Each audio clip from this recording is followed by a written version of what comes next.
Hey guys, welcome back with me again in this channel. On today's tutorial, I'm going to show you how you can create this object mask transition in CapCut Mobile.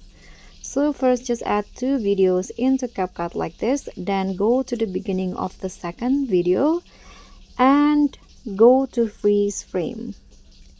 Click on freeze, and in here make the freeze frame as overlay like this and trim it into around 0.4 seconds and drag it so it belows the end of the first.